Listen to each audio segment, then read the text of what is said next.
ሰላም ድና የተከበራችሁ የሄለን ዩቲዩብ ተከታታዮች ሁላችሁም ላይክ እና ሼር ሰብስክራይብ እያደረጋችሁ አበረታቱኝ። ዳጣ ድራማን ክፍል 46ን ይዤላችሁ ከች ብያለሁ። ሁላችሁም ላይክ ሼር ሰብስክራይብ በማድረግ አበረታቱኝ። የምወዳችሁና የማከብራችሁ።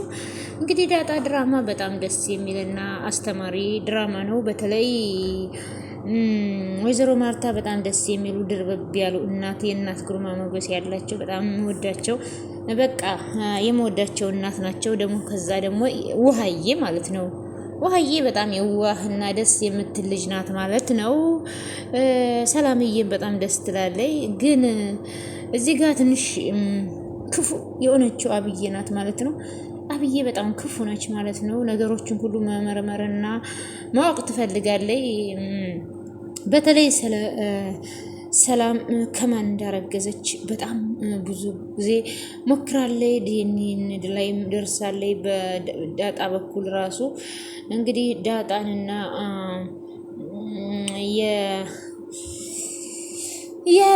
የአባቷን ጸጉር ሁሉ እንትን ለማለት ደርሳለች ማለት ነው። እሷ ግን የዳጣን ሳይሆን የሰላምንና የአቶ ደረጀን ይዛ ሂዳ ያው እንግዲህ አባቷ እንዳልሆነ እንትን አውቃለች ማለት ነው። ግን እሷ በተሳሳተ ሁኔታ የአቶ ደረጀን እና የዳጣን አይደለም ይዛ ሄደችው የሰላምን ነው ከአቶ ደረጀ ጋር ዲኤንኤን ያስመረመረችው።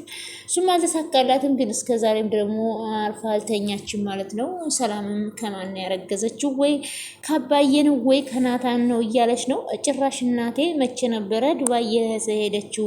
እንግዲህ ከዛ ናታን ደግሞ ምን ያረግልሻል የእናትሽ ዱባይ መሄድ ቀኑን ማወቅ ሲላት፣ ታዲያ ከዛ ጀምራ እንግዲህ እሷ እንግዲህ ተንኮሏ እናቴ በወጣችበት ምክንያት በዛ ሰዓት እንግዲህ ከሆነ ቀኑ ከሆነ እንግዲህ ከአባቴ ነው ያለበለዛ ከናታን ነው እያለች እየተመራመረች ነው ማለት ነው። አሁን ደግሞ እንግዲህ ዳጣን በተኛችበት ልታፍናት ነው። ከዚህ በፊት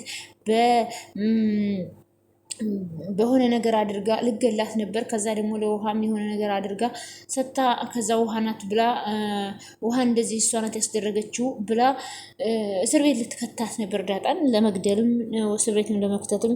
አሁን ደግሞ አፍና ለመግደልም እየመጣኝ ነው እና ብዙ ነገር እያደረገቻት ነው። ፈጣሪ ግን አድኗታል ማለት ነው። ዳጣዬ እንግዲህ ቤተሰብ ፈልጋ ጎዳና ላይ ያደገች ልጅ ናት ማለት ነው። ቤተሰቦቿን ፈልጋ ቤተሰቦቿን አገኙ ብላ በጣም ተደስታለች። አባቷን በማግኘቷ እህቶቿንም በማግኘቷ አብዬ እንኳን እንደዚህ መጥፎ እየሆነችባት እሷ ግን ልትጠላት አልቻለችም። ምክንያቱም ሌሎች ሲጠይቋት አብዬ እኮ አንቺ ጥሩ ሰው አይደለችም ሲሏት ሰላም ናታንም ከዛ እሷ ደግሞ እኔ ግን ወዳታለሁ ትላለች። ለእሷም እወድሻለሁ ስትላት እኔ ግን አልወድሽም ትላታለች። አብይ እንግዲህ በጣም መጥፎና አስመሳይ ተንኮለኛ ሰው ናት ማለት ነው። ከዛ አሁን ደግሞ በተኛችበት ልታፍናት ስትሄድ ማለት ነው እንግዲህ ከዛ በኋላ አልተሳካላትም ማለት ነው። ልታፍናት ስትል ከዛም ናታን ደርሶ አድኗታል ማለት ነው። ይቺ ተንከሲስ ማለት ነው። ልጅቷም ነቅታባታለች።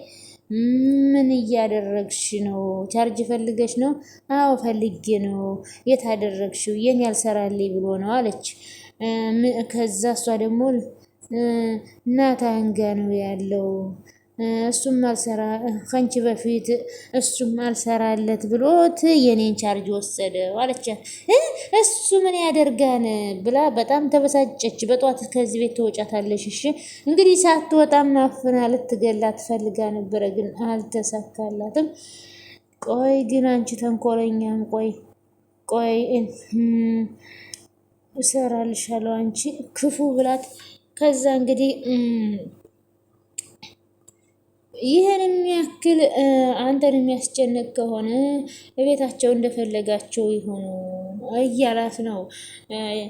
እያለችው ነው ወይዘሮ ማርታ ለአቶ ደረጀ ማለት ነው። እንግዲህ ዳጣን ትውጣ፣ ዳጣ ቤት ተከራይታ ትውጣ። አብዬ ግን ልጃችን ነች የትም አትሄድም፣ ውጭ ትሄድ ሲል አባትየው እሷ ውጭ መሄድ አልፈለገችም። እኛስ እንዴት አድርገን ነው? የማን አለኝ ልጆችን ወደ ሰው ሀገር ልኬ የማን አለህ ልል ነው እያለች ነው እንግዲህ እናት ናትና ሁሉም እናት የሚያደርገው ነው እያደረጉ ያሉት ወይዘሮ ማርታ።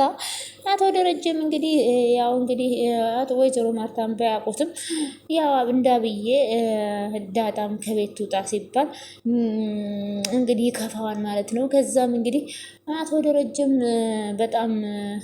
በጣም ሆነው እያሰቡና እየተጨነቁ ጎራደዱ በመኝታ ክፍሉ። ከዛም እንግዲህ ወይዘሮ ማርታ ምን ነው ደሬ እንደዚህ ተጨነክ? በቃ እቤት እንደፈለጉ ይሁኑ አንተ ከምትጨነቅብኝማ ብለው ምን አንተ ስትጨነቅ ማየት አልፈልግም። ለማንኛውም አባቷ ደውለህ ንገራት። አባቷ ጋር እኔ ከናታን ጋር ያለዋቸው ቅርርብ እኔ በጣም አስጨንቆኛል። ለአባቷ ደውል ብለው ወይዘሮ ማርታ ሲናገሩ ደሬ አለበለዚያ የሲሳይን ስልክ ስጠኝና እኔ ራሴ ደውዬ አዋራዋለሁ አሉ። ጉዷን አልሰማችም እንግዲህ ወይዘሮ ማርታ ማለት ነው። ይችን የመሰለች ልጅ እንዴት እንደማይጠይቃት እኔ ራሴ ያናግረዋለሁ። እንግዲህ ወይዘሮ ማርታ ዳጣን እንግዲህ ከራስሽ ባል እንደተወለደች ማለቴ ከሌላ እንደተወለደች እንግዲህ አላወቅሽም። እኔ ግን ዳጣም ያው የሰላም ልጅ ናት። አሁንም የተረገዘው ከአቶ ደረጀ ነው። እንግዲህ ከአንቺ ሁለት ልጅ ወልዷል። እንግዲህ ከሰላም ሁለት ልጅ ያው እኩል ናቸው ወይዘሮ ማርታና ሰላም ማለት ነው። እንግዲህ ያው ናታም እንግዲህ እንዳሳደጉት ያው ልጃቸው ነው እሱ። እንግዲህ አቶ ደረጀ ጉድህ አንድ ቀን እንዳይወጣ እኔ እፈራለሁ ማለት ነው። ከዛ እንግዲህ እኔ ደውዬ ጠይቀዋለሁኝ ብላ ወይዘሮ ማርታን ስትናገር አቶ ደረጀ ምንም ችግር የለም ምናምን ብሎ አጠፋፋ። አዎ ደረጀ ይችን የመሰለች ጣፋት ልጅ እንዴት መጥቶ አይጠይቃትም? የሰው ፍቅር የርቧታን እጅ አትናፍቀውም እንዴ? እኔ ይች ልጅ የኔ ልጅ ብትሆን አንድ ቀን እንኳን ከአጠገብ ያርቃታለሁ ሲል ከዛ አቶ ደረጀ ስለ አባቷ ከምታወራ ልቅ ስለ አንተ የምታወራው ነው የሚበልጠው። ወይ በቃ አንተ ነገረው፣ ወይ ስልኩን ስጠኝ እኔ ነግረዋለሁ፣ አትጨነቂ። እሷን ብኮን መሸማቀቅ የለባትም ምን በወጣት ሲሉ ማርትዬ በቃ እዚህ ትቆያለሽ አይደል? ብዙ አንተን ከሚከፋ ምንም ችግር የለም። ምን ማድረግ ይቻላል? እዚህ ትሁን።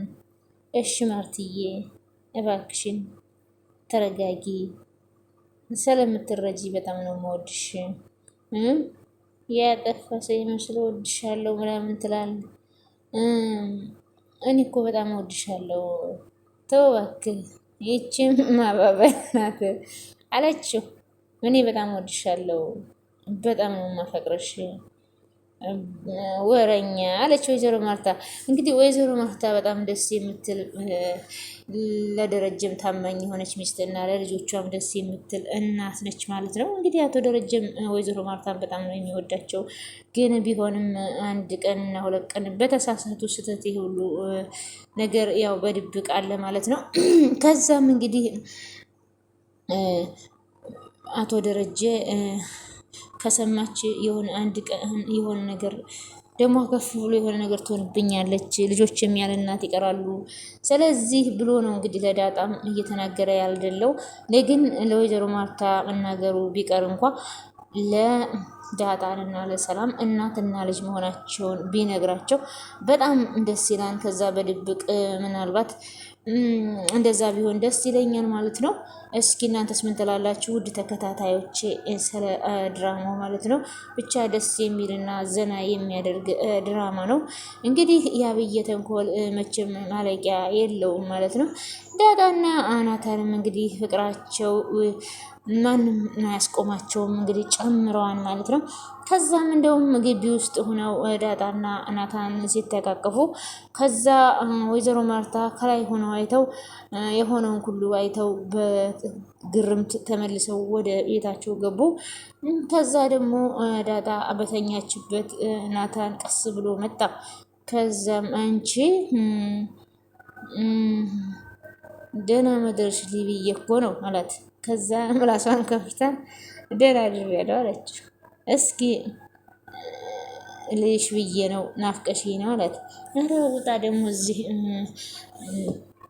እኔ ልወጣ ነው ከዚህ ቤት ስትል አንቺማ እዚህ ቤት አትወጭም።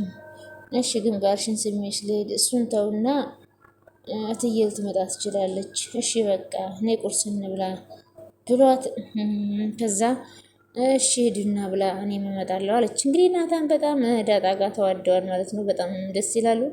እንግዲህ ዳጣዬም እንግዲህ በጣም ደስተኛ ሆናለች። ከቤትም ውጭ ብትባል እንግዲህ ይህን የመሰለ ፍቅረኛ አግኝታለች ማለት ነው። ይቺ አስመሳይ ደግሞ እኔ የምልሽ እማዬ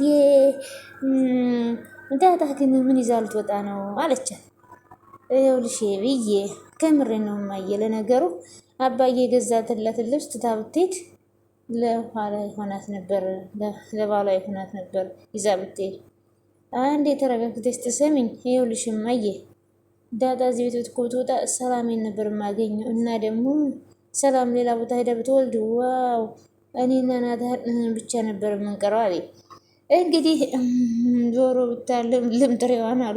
መጀመሪያ ዳጣም መጨረሻ በሰማሽ አሏት። ምን ማለት ነው እማዬ አለ። ከዚህ እንዳትወጣ አትወጣም እንደማትይኝ ተስፋ አድርጋለሁ አለች። እንግዲህ ይቺ መናጢ ማለት ነው ከቤት እንድትወጣ ነው ነገሯ ሁሉ። እንግዲህ ዳጣ ከዚህ ቤት ብትወጣ ከዛ ደግሞ ሰላም ሌላ ቦታ ሄዳ ብትወልድ ጥሩ ነው አለች። ከዛ ቤታችን ሰላም ይሆን ነበር። እዛ ናታን ይዤ ቁጭል ነበር አለ። አታገኙም አትችይም። ዳጣ ከወጣኝ ናታን ተከትሎ ዳጣ ነው የሚወጣው። አብዬ እስኪ ርረበ አንቺ ተንኮለኛ ተንከሲስ ማለት ነው። ከዛ ዳጣን ደግሞ አባቷን አባዬ ግን እስከ መቼ ነው እንደዚህ የሚሆነው?